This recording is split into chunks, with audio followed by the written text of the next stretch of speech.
This is our Athlete of the Week, and it's presented by Diamond Point and Sauk Center. With us today is Mauren Thiesen, and she's a senior on the Sauk Center girls basketball team, and also just recently over 1,000 points in her high school career. So congratulations on that. Thank you. Yeah, that was a good night. Tell us about that night.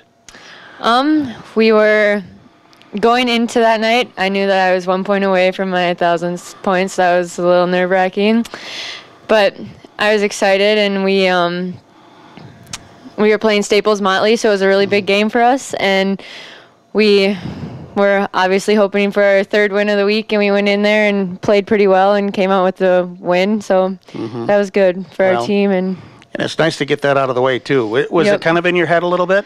I mean, not too bad, I guess. I didn't actually know that I was that close, and then until that night before at Morris afterwards, I knew that I was 1 point away, but then just kind of have to shake it off and just go out there and play, and it'll happen. All right. Let's start out to tell us about your family, okay? Who's all involved? I have my mom and dad, Ken and Heather Thiesen, and then I have a sister, Mason Thiesen. She's also plays basketball for us, freshman, plays point guard, and then my brother McCoy, he's in 5th grade. So. And also, though, let's go the extended family, because I see even that other night, man, you had a pack of people here, didn't you? Yeah, I guess me and my sister are pretty lucky. We have a good following. My grandma and grandpa come to pretty much every game that they can make it to, as well as my aunts and uncles, and they always try to come and make it to watch us play. Let's touch on the background with your family, too, because it's deep in athletics. What about your mom and dad and your grandpa? Tell us a brief history here, okay?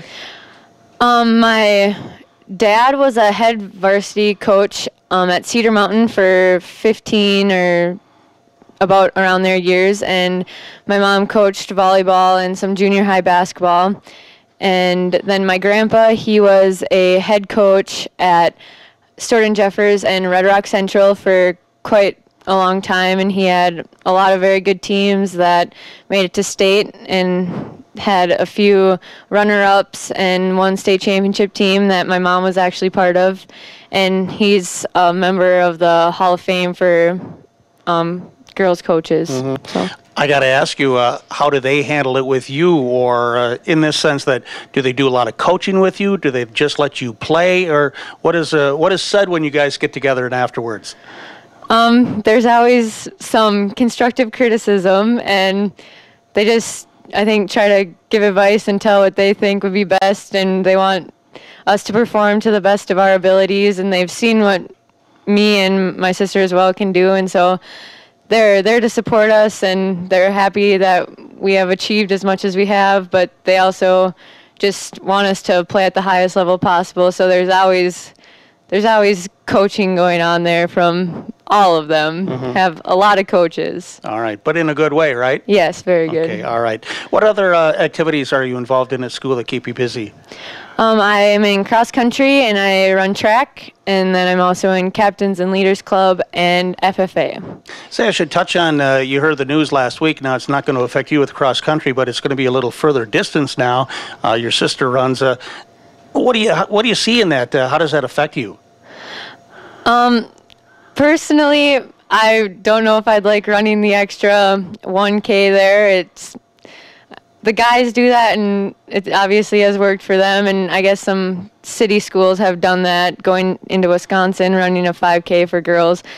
But that's just a lot farther, I think, for me, and I wouldn't have liked it very much, so I'm glad that I'm past that. Okay.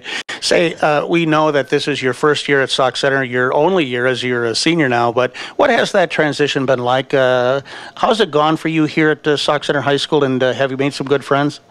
Yeah, it's been very good. The transition went really well. I think coming and doing a lot of the summer stuff with the girls team here and getting into that has helped a lot. Meeting a lot more people before just walking into school the first day has been very good, and I've met a lot of really nice, great people that has made this experience very good for me, and I wouldn't choose to have my senior year any other way. So all right. I'm glad I'm here.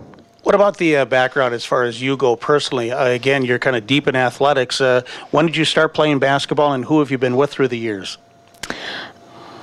I have been in the basketball gym for as long as I can remember, shooting or helping with practices when my dad was a coach. And at Cedar Mountain, where he was a coach, we didn't have organized basketball as much, but we had camps and all that throughout the year.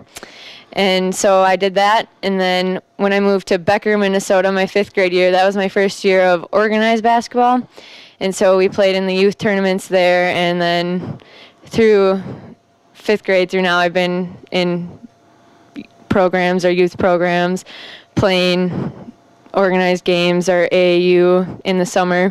Mm-hmm. And so, who did you play with AAU? I played with North Tartan, and I was on their second teams for my age level. Mm-hmm. You know, talk about, too, the style of play that Sauk Centre plays. You get up and down the floor. You can shoot from the outside, which I want to touch on a little bit here on with you personally, too. But what do you think about the style with Coach Bergman, Coach Peschel, and the whole atmosphere that you play in? I really like the style of play that they have here. We have a lot of girls that can do a lot of different things. It's really fun to get up and down the floor and tucker people out, as we keep going up and down, and we have intense defense, and we run the floor really well, and that's kind of a style that not a lot of people can do effectively, and I think that we do a very good job of doing that, and it's really enjoyable to be able to play a style that is difficult to do and do it well and consistently. As you say that the goal is to wear out the other team, can you kind of sense that as the game is going on, especially about, let's say, halfway through the second half? Do you get a feeling for that? Yeah, when you can look at them and tell that they're getting frustrated from our defense and just tell that they can't run up and down as much or stick with us, it gives you almost more energy to keep doing that so that you can outlast them. Mm-hmm. All right. You know, I would you agree with this, that I consider you a good spot shooter? Would you describe yourself that way? Yeah, I would say that throughout my years I've been a pretty good standstill or spot three-point shooter, and that's been kind of the strength to my game. Mm-hmm. Would you mind if we did kind of almost a tutorial on shooting? I like the way you shoot because you shoot with such good form, and almost a kind of an instructional thing, I think, for the younger players too to look at. Can we do that? Yeah, that sounds good. Let's start from the ground on up, okay? Okay. And as you come down the floor, you get your spacing, you get to your spot. What are you doing to prepare yourself? Let's start with the feet here first. What do you do? I'd say one thing that's important is making sure that you're ready, kind of up on your toes, able to move to adjust to passes or move to the open spot, and making sure that your feet are about shoulder width apart. One foot, for me, left, a little bit in front of the other, just so you're able to bend your knees and extend up. The ball is coming across, and it's a skip pass from Madison Moritz, and she can get some zip on it. You have to get yourself ready. From your knees to your shoulders to your arm positions, what are you doing out there now? I would say as you're having the ball come in, you're kind of getting low, getting ready for it to come, so you're ready to have a quicker release and you don't have to reset yourself up or your feet. And then you're bending your knees. As the ball's coming in, you catch it and you want to have it positioned on your hands so that you have a little gap in between the ball and your hand. That's what I was always taught, so you can have it up on your fingertips.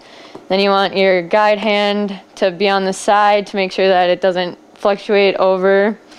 And have your shoulders square to the basket so that if you turn to the side, it's hard to get a nice follow through, or if you're whatever turned, it's harder to have good form and be as accurate.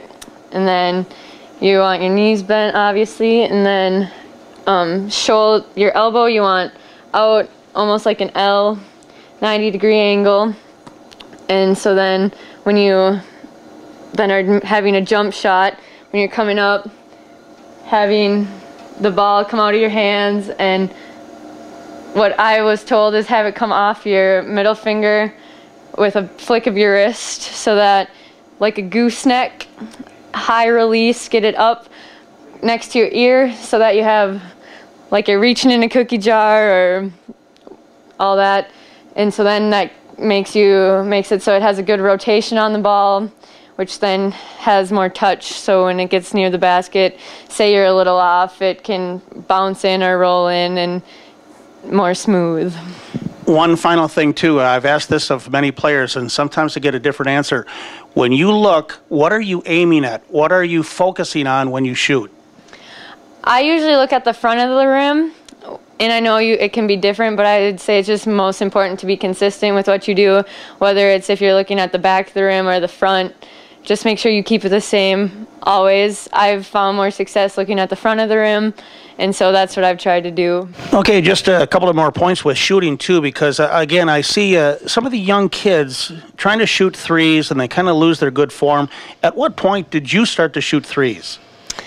I wasn't allowed to start shooting threes until end of my 7th grade year into 8th grade. With my family being coaches and the knowledge they had, they didn't want me to lose my form or get bad habits due to shooting three-pointers. And so unless it was a situation where I had to or we needed 3 points, the option of shooting a three wasn't really there for me. And so more consistently, I started about end of 7th grade into 8th grade as a three-point shooter. You've mentioned your sister Mason. You've played a lot of basketball with her. Can you describe your relationship with her and how you guys get along? Because you seem to get along pretty well. Yeah, me and Mason get along really well. She's my best friend, and hopefully I'm hers too. We get along a lot. We always like to be with each other, if it's just hanging out or I do her hair all the time or whatever. We like to be around each other. We have fun with each other, and so that's a good thing, I think, to have. Mm-hmm. As you mentioned hair, that's one thing. As I watch the girls play, I look at their hair. I don't know what it is, but I can tell if you change it. Mason has a style. The side braid. Yeah, yep. What's up with that? You know, I really don't know how exactly that started, but for the past probably 3 years, that's what she does. Pulls it to the side and then just has a side braid. And I guess it's worked for her. Yep. So Whatever works. That's good.